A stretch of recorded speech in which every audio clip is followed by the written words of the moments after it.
साथियों, जब हम सत्य का अनुष्ठान करते हैं, जब हम सत्य का आग्रह करते हैं, या यूं कहें कि हम जब सत्य से प्रेम करते हैं, तो वह सर्वात्मना होता है और समग्रता में होता है, एकाकी नहीं होता। लोक में हम देखते हैं कि लोग सत्य के नाम पर ऐसे भ्रांत चीजों को समाज के सामने प्रस्तुत करते हैं, ऐसा लगता है कि वो बहुत क्रांतिकारी बात कर रहे हैं और दूसरे के दोषों को ऐसे उजागर करना चाहते हैं कि जैसे वो समाज में बड़ी क्रांति ला देंगे। लेकिन जब स्वयं उनके दोषों को कोई व्यक्ति उजागर करता है, खोलता है, तो उसके प्रति वो क्रोध से भर जाते हैं। तो जो व्यक्ति सत्य का अनुष्ठान करता है, तो वह समग्रता से, as a whole, in totality, सत्य को स्वीकार करता है। और जब हम सत्य को स्वीकार करते हैं, तो उसका जो स्वरूप होता है वो भी समग्रता में होता है।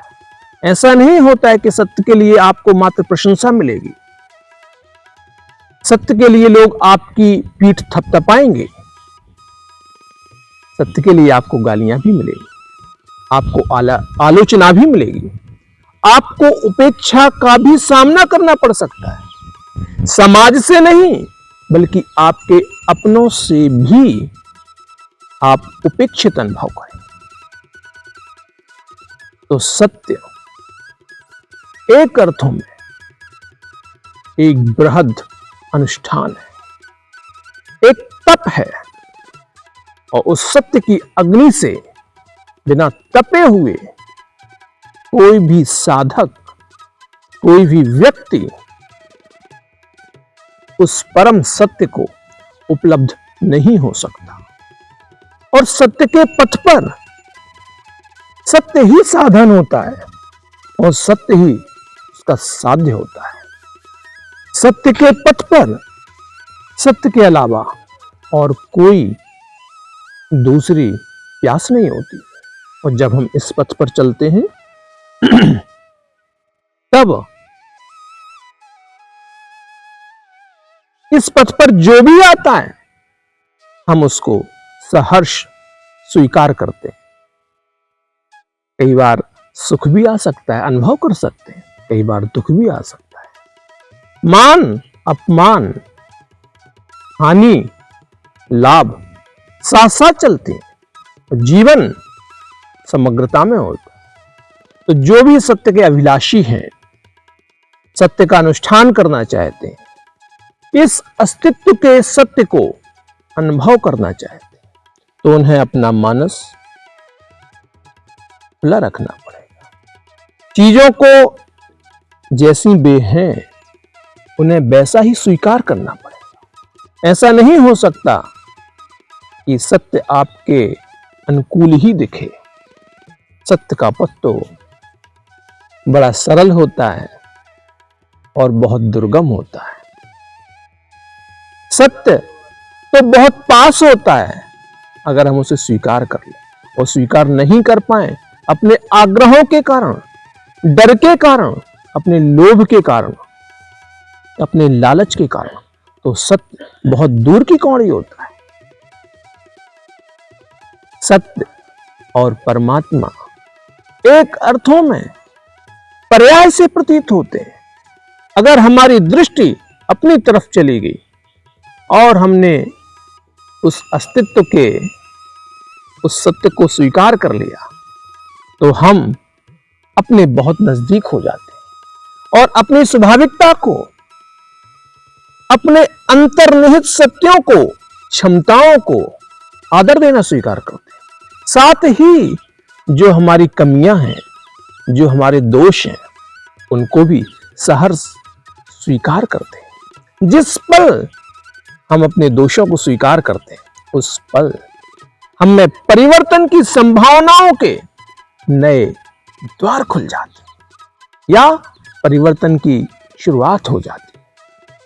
लेकिन हम लोक में देखते हैं ये इतना सरल नहीं होता है, इतना सहज नहीं होता है।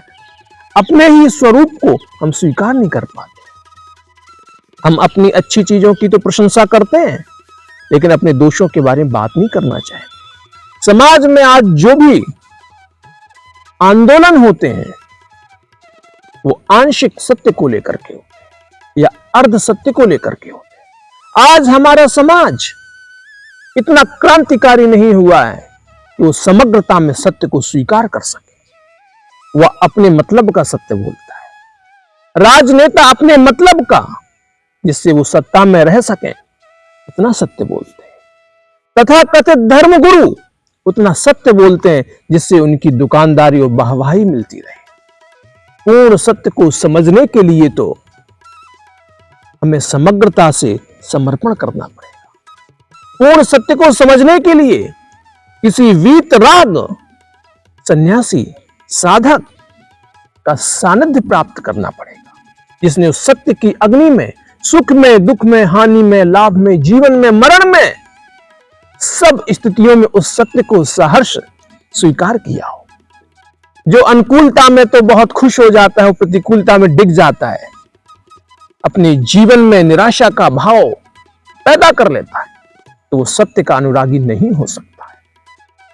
अगर अमृत हमारी प्यास है तो इस पथ पर आने वाले विष को भी हमें सहर्ष स्वीकार करना पड़ेगा। तो मेरा साधना पथ के सभी सहयात्रियों से आग्रह है कि जीवन में सत्य को समग्रता से स्वीकार करें, तभी सत्य का अनुष्ठान हो पाएगा।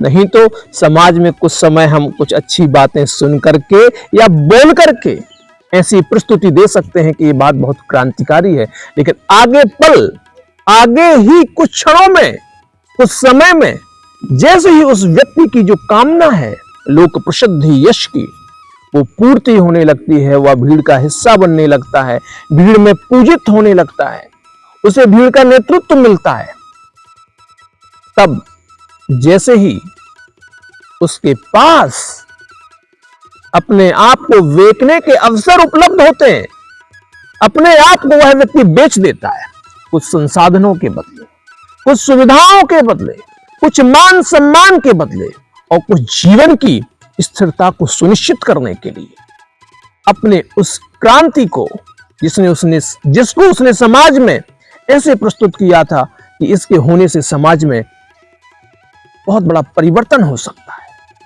विगत के 10-15 वर्षों में हमने देखा कुछ आंदोलन हुए हैं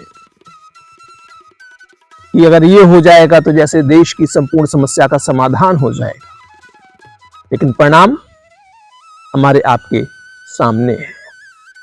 कारण केवल इतना है कि हमारे पास समग्र दृष्टि के अभाव में हम प्रभावित हो जाते हैं, और जो आंदोलनकारी हैं, जो आंदोलन का नेतृत्व करने वाले हैं, उनके पास केवल इतनी दृष्टि है कि समाज को, इस जनता को, भोले भाले लोगों को पागल कैसे बनाया जा सके, ये दृष्टि उनके पास।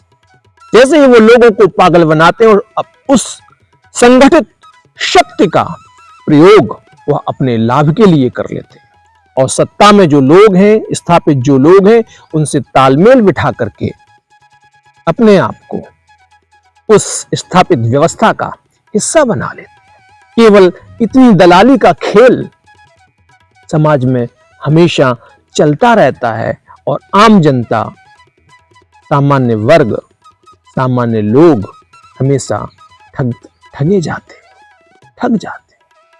हमें जागरूक होकर के चीजों को देखना पड़ेगा और समझना पड़ेगा।